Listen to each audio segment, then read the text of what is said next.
नमस्कार दोस्तों, स्वागत है आपका मोहन आर्ट क्लासेस में।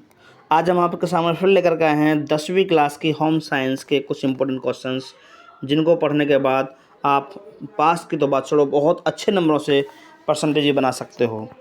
तो देरी ना करते हुए आइए हम बात करते हैं आपसे 10वीं क्लास के जितने विद्यार्थी हैं। लास्ट टाइम होम साइंस के जितने भी क्वेश्चन हैं आपको इनको पढ़ के चले जाना, इससे बाहर पेपर आपको मिलेगा ही नहीं, गारंटी देता हूँ इस बात की मैं। तो आइए शुरू करते हैं कौन कौन से क्वेश्चन पर हम ज़्यादा ध्यान देना है 10वीं क्लास के विद्यार्थी, जो भी विद्यार्थी हैं। तो सबसे पहले बात करेंगे हम पारिवारिक बजट की। तो पारिवारिक बजट से क्या तात्पर्य है, पारिवारिक बजट से क्या तात्पर्य है और एक आदर्श बजट की मुख्य विशेषता लिखिए। इस क्वेश्चन को जरूर पढ़ के जाना। अगला क्वेश्चन है आपका मितव्ययता और बचत। मितव्ययता और बचत ये क्या है? तो गृहिणी के लिए बचत करना क्यों ज़रूरी होता है? भाई जो घर की जो लेडीज होती हैं उनके लिए पैसे की बचत करना क्यों महत्वपूर्ण होता है?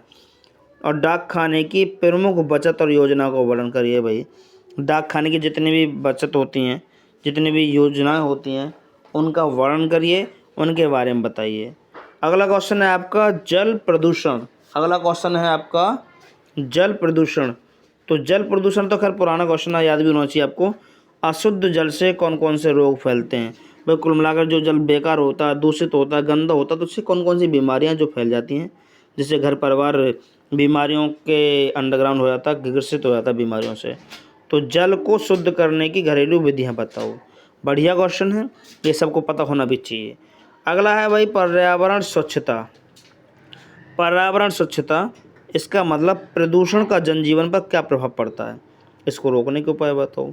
भाई पर्यावरण जो स्वच्छता, प्रदूषण का जो प्रदूषण है, एनवायरनमेंट है, एटमॉस्फेयर है, उसका जनजीवन जो दैनिक जीवन है उस पर क्या इफेक्ट पड़ता है, इसको रोकने के कुछ इंपॉर्टेंट पॉइंट भी बताइए। उसके बाद है भाई हमारा रोगों से बचाव। रोगों से बचाव, रोगों से बचाव, संक्रामक रोग किसे कहते हैं? भाई संक्रामक रोग किसे कहते हैं? तो संक्रामक रोग के बारे में बताइए भाई। चेचक हो गया, टाइफाइड हो गया, इसके लक्षण बताओ और उसके बचने के उपाय बताने हैं। इससे बचने के उपाय भी आपको बताने हैं। उसके बाद अगला क्वेश्चन है भाई आपका संतुलित आहार। संतुलित आहार आज के जीवन में बहुत ज़रूरी है भाई। मानव शरीर के लिए संतुलित आहार क्यों आवश्यक है? इसके मुख्य पोषक तत्वों के नाम बताओ भाई। इम्पोर्टेंट क्वेश्चन है संतुलित आहार, इसके बिना तो जीवन ही बेकार है। अगला क्वेश्चन है जी आपका भोजन का संरक्षण। भोजन का संरक्षण, फल और सब्जियों को सुरक्षित रखने की विधियों का वर्णन करो। फल हो गया, सब्जी हो गया, उनको संभाल के कैसे रखना, सुरक्षित कैसे रखना है, जिससे कि उन्हें बीमारियाँ ना फैलें, दूषित ना हो सब्जियाँ। अगला क्वेश्चन है भाई प्राथमिक चिकित्सा, हड्डी की टूटना, अस्थिभंग कहते हैं, मोच में क्या अंतर है? भाई हड्डी के टूटने में और मोच में क्या अंतर है, इसके प्राथमिक उपचार के नियम बताने हैं। ये बताने हैं कि अगर हड्डी टूट भी जाती है और मोच आ जाती है, उन दोनों में क्या डिफरेंस है, तो दोनों को बताना और इसके उपचार बताने का। हड्डी टूट जाए तो हमें क्या काम करना चाहिए और अगर मोच आती है तो हमें क्या काम करना चाहिए। अगला क्वेश्चन है भाई कृत्रिम श्वसन। डूबने या दम घुटने पर कृत्रिम श्वसन की कौन सी विधियां अपनाई जाती हैं? भाई डूबने या दम घुटने की कृत्रिम जो श्वसन की कौन सी विधियां अपनाई जाती हैं, इनके बारे में बताना है आपको। 10वां क्वेश्चन है आपका गृह परिचर्या। रोगी का कमरा कैसा होना चाहिए? कोई व्यक्ति बीमार है तो उसका कमरा कैसा होना चाहिए? थर्मामीटर का प्रयोग करते समय क्या सावधानी बरतनी चाहिए? तो प्यारे विद्यार्थियों,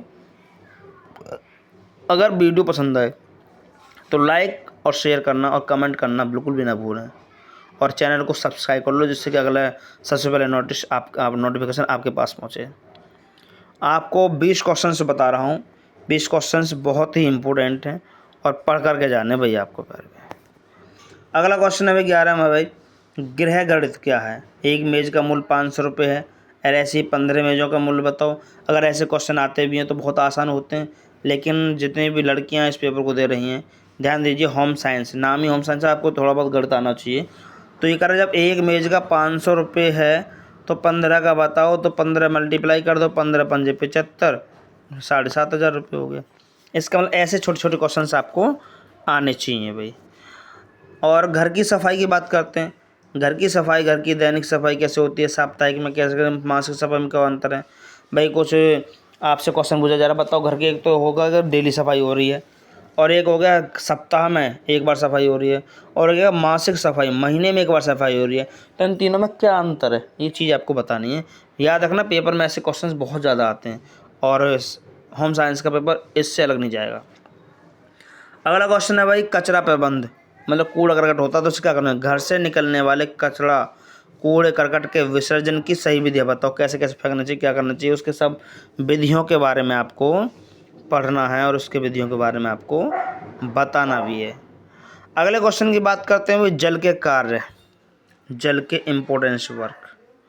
शरीर में जल के मुख्य कार्यों का वर्णन करो। शरीर के अंदर जो जल के जो मुख्य कार्य हैं उनका वर्णन कीजिए। भाई शरीर के अंदर जल है, उसका कामों को बताओ। तो जल के कार्य आपको आने चाहिए, पता आना चाहिए। और भाई इससे अगला क्वेश्चन है आपका, भोजन पकाने की विधियाँ। हालांकि इसको पढ़ने की तो खैर आपको ज़रूरत है ही नहीं। भाई आप जिस पेपर को करने जा रहे हैं उसको, मेरा मानना है पेपर तो आपको पहले से पता है। कुछ चीज़ें ऐसी हैं जो आपको पढ़ने की कोई आवश्यकता नहीं है, जैसे कि भोजन बनाने की विधियाँ। तो उबालने और भाप द्वारा भोजन पकाने का क्या लाभ होता है। सब कुछ खाने ऐसे होते हैं जिनको उबालना पड़ता है, कुछ ऐसे भोजन पकाने भाप द्वारा, उबालने और भाप द्वारा भोजन पकाने के क्या लाभ हैं। आपको फ़ायदे पता होने चाहिए कि कौन सा भोजन किस तरीके से पकाया जा रहा है, उसके क्या फ़ायदे हैं, क्या नुकसान है, सब पता होना चाहिए आपको। तो मैं उम्मीद करूँगा ये तो आपको पहले से पता होगा। अगला है भाई सिलाई मशीन। तो लड़कियों का सबसे बड़ा अस्त्र होता है सिलाई मशीन। सिलाई मशीन की सामान्य खराबियाँ क्या होती हैं, उन्हें ठीक करने के उपाय बताओ। अगर मान के चलो घर में सिलाई मशीन है और वो ख़राब हो जाती है, तो उसको सामान्य नॉर्मल सी खराबियाँ कौन सी होती हैं, जैसे धागा टूट जाना, क्यों टूट रहा है, तो ऐसी चीज़ आपको पता होनी चाहिए।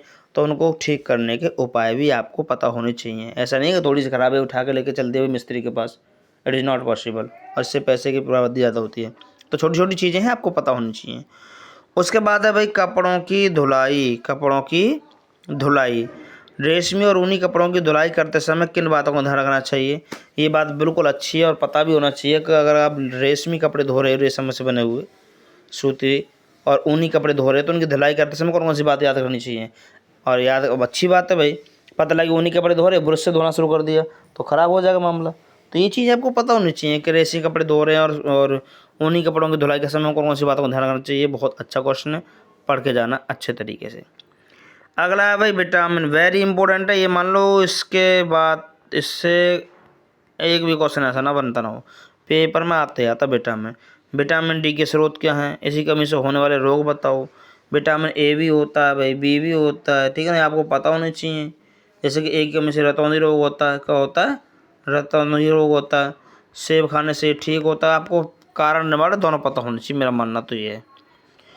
उसके बाद में भाई मैंने बता दिया विटामिन डी का स्रोत क्या है, उसी कमी से होने वाले रोग का बताओ।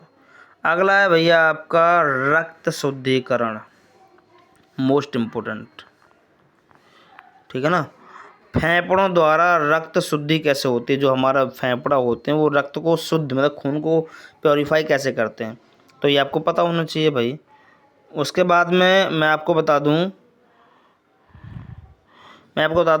आकस्मिक घटना है, अचानक कोई घटना होती है क्या करना चाहिए। आग लगने, या बिजली का झटका, या तो कोई आग लग गई अचानक, या बिजली का झटका लग गया, तो उस पर आपकी प्राथमिक सहायता क्या होगी। जो घरेलू सहायता और जो घरेलू उपचार होते हैं वो आपके कैसे होंगे। मान के चलो अचानक आग लग गई तो आपको क्या करना चाहिए। आग से कोई जल गया व्यक्ति अचानक, कोई भी वहाँ मौजूद नहीं, प्रेजेंट नहीं है, तो आपको क्या करना चाहिए सबसे पहले। ऐसे बिजली का झटका किसी को लग गया तो अब आप क्या कर सकते हो, घरेलू जो प्राथमिक सहायता क्या देंगे जिससे कि वो जल्दी रिकवर हो जाए और घबराना उसको ना पड़े। तो मेरे प्यारे विद्यार्थियों, आपको मैंने 20 क्वेश्चंस बताए, मान ली कितने क्वेश्चन बताए, 20 क्वेश्चंस, और मैं उम्मीद करूँगा इससे बाहर पेपर नहीं आएगा, नहीं पूछा जाएगा। और अगर मैं आपसे फिर भी कहूँगा, और वीडियो पसंद आए तो इसको ज़रूर लाइक और सब्सक्राइब जरूर लिखें, और पेपर करने के बाद आप इसमें आकर ज़रूर बताएं कि पेपर कैसा गया, और कुछ क्वेश्चन आए या नहीं आए थे। और इस चैनल को सब्सक्राइब कर लीजिए और उन बच्चों के पास भेज दीजिए जिन्होंने कुछ भी नहीं पढ़ा है, जिन्हें पेपरों के नाम से डर लगता है। तो आप सभी के लिए कॉन्ग्रेचुलेसन, इस पेपर को अच्छे से तरीके से करें और अच्छा ही होगा। पास होना तो बहुत छोटी बात है, अच्छी परसेंटेज बनेगी। तो ठीक है, मिलते हैं अगले वीडियो में। नमस्कार।